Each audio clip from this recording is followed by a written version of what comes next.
Assalamualaikum warahmatullahi wabarakatuh. Perkenalkan, saya dipanggil dengan Bu Nafi. Bagaimana kabar anak-anak semua hari ini? Sehat?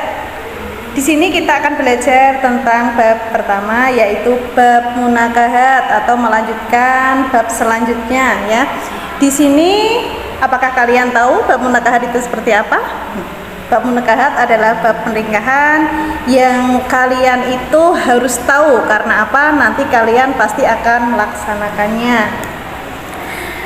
Pernikahan adalah suatu ikatan batin antara seorang laki-laki dengan seorang perempuan untuk hidup bersama dalam suatu hubungan rumah tangga yang dilakukan dengan akad pernikahan sesuai dengan syariat Islam. Terdapat dalam surat Ar-Rum ayat 21. Bismillahirrahmanirrahim. Wa min ayatihi an khalaqalakum min anfusikum azwajan litaskunu ilaiha wa ja'ala bainakum mawaddatan wa rahmah. Inna fi dzalika laayatil liqaumin yatafakkarun. Dan di antara tanda-tanda kekuasaannya ialah Dia menciptakan untukmu istri-istrimu dan jenis sendiri supaya kamu cenderung dan merasa tentram kepadanya, dan dijadikannya di antaramu kamu rasa kasih sayang. Sesungguhnya pada yang demikian itu benar-benar terdapat tanda-tanda orang yang berfikir. Nah, dalam dalil pernikahan tersebut kita sudah mengetahui bahwa Allah menganjurkan kita untuk melaksanakan pernikahan. Nah, dalam pernikahan itu terdapat 5 hukum. Apa saja hukum itu? Yang pertama yaitu jaiz. Nah, jaiz atau mubah artinya hukum asli yang terdapat dalam pernikahan. Artinya orang yang sudah memenuhi syarat maka ia berhak untuk menikah atau diperbolehkan. Yang kedua yaitu sunnah. Sunnah artinya orang yang sudah mampu untuk menikah namun sayang dia itu masih bisa untuk mengendalikan diri dari terjerumusnya ke dalam perzinaan. Kemudian hukum yang ketiga dari munakahat yaitu wajib. Wajib itu bagi seseorang yang mampu menikah, apabila tidak segera menikah maka dia akan terjerumus ke dalam perzinaan. Kemudian yang keempat yaitu makruh. Makruh artinya orang yang mempunyai keinginan untuk menikah tetapi belum mampu untuk memberikan nafkah. Nafkah apa saja? Yang pertama sandang, kemudian pangan, papan. Nah, karena belum mampu itu maka dihukumnya adalah makruh. Yang kelima yaitu haram. Haram hukum yang kelima. Kenapa pernikahan kok bisa dikatakan haram?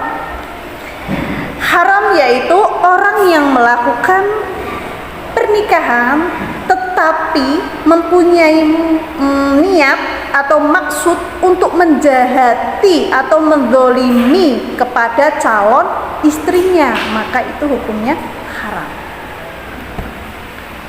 Selanjutnya adalah syarat dan rukun pernikahan. Nah, jadi ada syarat, ada rukunnya. Apa saja itu? Yang pertama, calon suami. Calon suami itu harus Islam, kehendak sendiri, tidak paksaan. Kemudian bukan muhrim atau tidak melaksanakan ihram atau haji. Yang kedua yaitu calon seorang istri. Calon istri yang pertama adalah Islam.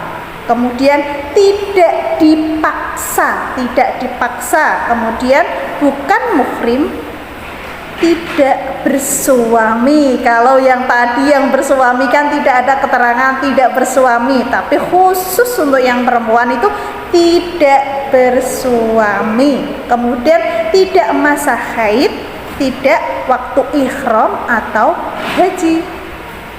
Selanjutnya yang ketiga yaitu adanya wali dari seorang perempuan.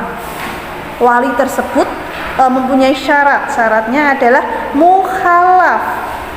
Mukhalaf itu Islam, dewasa, sehat akal, laki-laki yang merdeka, adil, dan tidak dalam melaksanakan ihram ataupun umroh. Nah, syarat yang keempat apa? Syarat yang keempat adalah 2 orang laki-laki yang menjadi saksi. Syaratnya sama seperti syarat yang menjadi wali bagi perempuan. Syarat yang kelima yaitu adanya ijab dan qabul.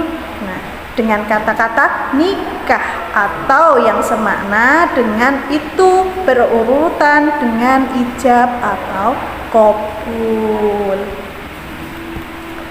Selanjutnya, hikmah pernikahan. Setelah kita melaksanakan pernikahan, apa itu hikmahnya? Yang pertama, tercapainya ketentraman hati, pikiran, karena kehidupan yang diliputi rasa cinta, mawaddah, warahmah, lahir batin antara suami dan istri. Kemudian yang kedua, mewujudkan keluarga bahagia dan sejahtera, yaitu keluarga yang sakinah. Yang ketiga, untuk memperoleh keturunan yang sah ya, yang sesuai dengan syariat Islam. Kemudian yang keempat, sebagai alat kendali bagi manusia agar tidak terjerumus ke dalam jurang kemaksiatan atau perzinaan dan untuk memenuhi kebutuhan seksual yang diridhoi Allah. Cukup sekian dari Bu Nafi penjelasannya. Saya akhiri. Assalamualaikum warahmatullahi wabarakatuh.